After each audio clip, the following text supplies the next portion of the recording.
नमस्कार दोस्तों, मैकेंजी मलिक साहब की एक और नई वीडियो में आप सभी का स्वागत है। मैं सुमित मलिक आप सभी का स्वागत करता हूं एक बार फिर से। आज की वीडियो में हम क्या करने वाले हैं, आज की वीडियो में हम रिवाइज करेंगे थर्मोडायनेमिक्स गेट के पॉइंट ऑफ व्यू से। अब बात करते हैं एंट्रोपी के बारे में।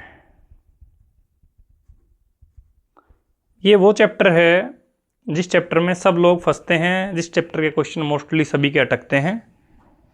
तो सबसे पहले तो हम बात कर लेते हैं एंट्रोपी का जनरल फॉर्मूला जो रहता है, चाहे वो रिवर्सिबल प्रोसेस है चाहे इरिवर्सिबल प्रोसेस है, उसके लिए क्या रहता है, D S is equal to del Q by T plus delta S generation.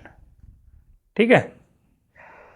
Irreversible के केस में ये हमारा फॉर्मूला अप्लाई होएगा इरिवर्सिबल प्रोसेस के केस में, और रिवर्सिबल के केस में हमें पता है डेल्टा एस जनरेशन जो है इसकी वैल्यू जीरो हो जाती है for a reversible process, for reversible.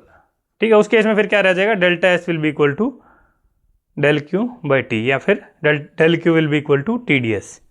ठीक है। यहाँ पे हमारा ये एक एंट्रोपी का एक जनरल फॉर्मूला हो गया।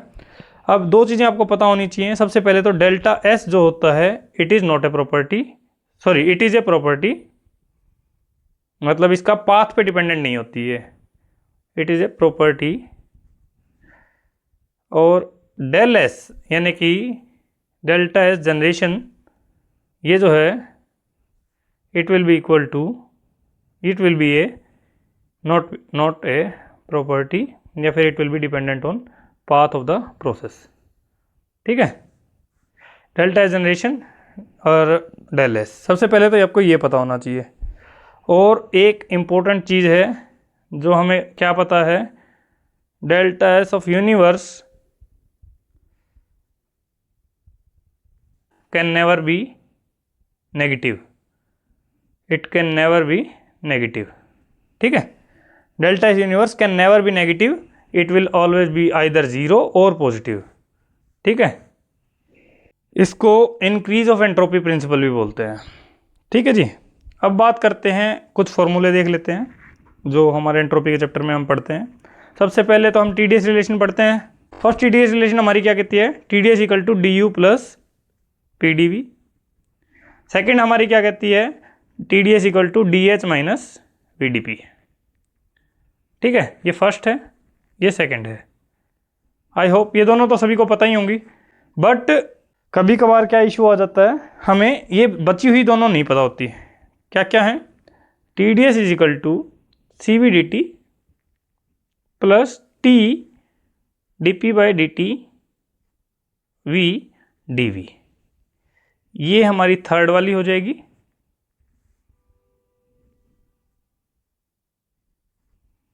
और फोर्थ हो जाएगी हमारी T D S will be equal to C P D T minus T D V by D T P D P. ठीक है। ये आपको चारों टी डी एस रिलेशन पता होनी चाहिए। इसके बाद अगर हम बात करें तो हम पहले ही पढ़ चुके हैं, दो चीज़ें हमने पढ़ी थी कि एडियाबैटिक जो कर्व होती है, adiabatic curve is more steeper than isothermal. ठीक है। जब मैंने आपको पिछली वीडियो में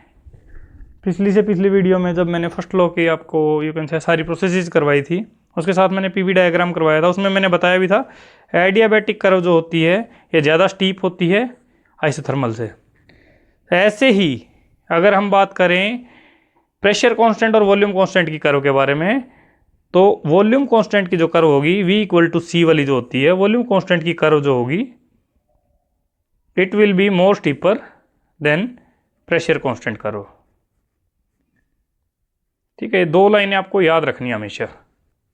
ठीक है। इसके अलावा हम थोड़ा एंट्रोपी वाले चैप्टर में और क्या देख सकते हैं, और हम देख सकते हैं आइडियल गैस के लिए एंट्रोपी के क्या क्या फॉर्मूले रहते हैं, क्या क्या रिलेशन रहती हैं। आइडियल गैस के केस में अगर हम बात करें, जब आइडियल गैस के रिलेटेड क्वेश्चन आएगा तो S2 minus S1 it will be equal to C P L N T two by T one minus R L N P two by P one.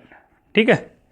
याद कैसे रखना है इसको, जब यहाँ पे Cp यूज़ करेंगे तो यहाँ पे प्रेशर यूज़ करेंगे, जहाँ पे यहाँ पे Cv यूज़ करेंगे तो वहाँ पे वॉल्यूम यूज़ करेंगे।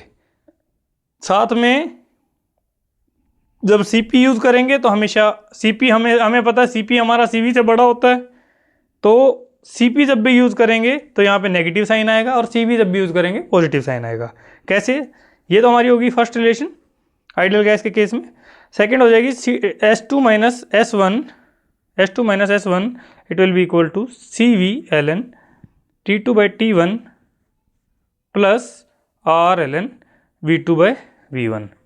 ठीक है, तो जैसे मैंने बताया था यहाँ पे CV आया तो पहली चीज़ तो यहाँ पे पॉजिटिव हो गया, दूसरा अगर यहाँ पे V है तो यहाँ पे वॉल्यूम आ जाएगा, यहाँ पे P है तो यहाँ पे प्रेशर आ जाएगा।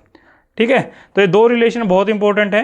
इन्हीं दोनों से हम एक रिलेशन और ड्राइव कर सकते हैं, S2 minus S1 it will be equal to Cp ln V2 by V1 plus CV ln P2 by P1। ठीक है, ये तीन रिलेशन हैं जो हमारी you can say ideal gas के केस में अप्लाई होंगी। आइडियल गैस से रिलेटेड जब क्वेश्चन आएगा उस केस में हमारी अप्लाई होगी। इसके बाद अगर हम बात करें, इसके बाद हम क्या देखते हैं, फाइनाइट बॉडी एनालिसिस देखते हैं। फाइनाइट बॉडी एनालिसिस के केस में क्या होगा, फाइनाइट बॉडी एनालिसिस, तो उस केस में हम क्या करते हैं, दो बॉडीज़ को साथ में रखते हैं, उनको टच में रखते हैं। उसके साथ में हम पहले केस में ले लेते हैं du equal to zero. Internal energy का जब चेंज हमारा ज़ीरो लेंगे तो उस केस में for maximum energy, for maximum you can say entropy generation, उस केस में क्या हो जाएगा, डेल्टा एस जनरेशन का फॉर्मूला क्या आ जाएगा, it will be equal to NmC ln Am by Gm। यहाँ पे ध्यान क्या रखना है, दोनों का मास सेम होना चाहिए, दोनों का C यानी कि दोनों की स्पेसिफिक हीट सेम होनी चाहिए, उसी केस में ये फॉर्मूला लगेगा, अदरवाइज फॉर्मूला नहीं लगेगा। Am क्या है, जैसे हमने थोड़ी देर पहले पढ़ा था, Am क्या है, अर्थमेटिक मीन है T1 plus T2 divide by 2, और Gm है geometric mean under the root T1 dot T3, sorry under the root T1 dot T2। ठीक है, तो ये हमारा हो जाएगा मैक्सिमम एंट्रोपी जनरेशन का formula. For maximum work done के केस में क्या हो जाएगा, फॉर मैक्सिमम वर्क, उस केस में हम एंट्रोपी को जीरो ले लेंगे, तो उस केस में हमारा क्या हो जाएगा, for maximum work 2mc Am minus Gm। तो यहाँ से आप डायरेक्टली निकाल सकते हैं, Am Gm वही है, यहाँ पे टेम्परेचर्स का अर्थमेटिक मीन, ये ज्योमेट्रिक मीन, तो यहाँ से आप डायरेक्टली निकाल सकते हैं। एक फॉर्मूला और याद रखना आपको एंट्रोपी जनरेशन का, delta S generation m dot S E minus S I minus del Q by T. S E है entropy at exit, S I है एंट्रोपी एट इनलेट। ये है फ्लो के केस में, यू कैन से open system के case में। ठीक है, साथ में हम ये क्या पढ़ते हैं, ओपन सिस्टम के केस में पॉलीट्रोपिक प्रोसेस में, पॉलीट्रोपिक प्रोसेस क्या अगर बात करें, पॉलीट्रोपिक प्रोसेस में ओपन सिस्टम का जो वर्क होगा it will be equal to n times work of close system. Close system के केस में हमने पहले ही देखा था, पॉलीट्रोपिक प्रोसेस में वर्क का क्या फॉर्मूला था, P1V1 minus P2V2 bye n-1, है ना। तो इसको यहाँ पे रखेंगे और n से मल्टीप्लाई कर देंगे तो हमारा ओपन सिस्टम का वर्क आ जाएगा। ठीक है जी, ये ओपन सिस्टम का है, ओपन सिस्टम। ठीक है, आई होप आपको क्लियर होगा। एंट्रोपी का चैप्टर यहाँ पे खत्म होता है। ठीक है।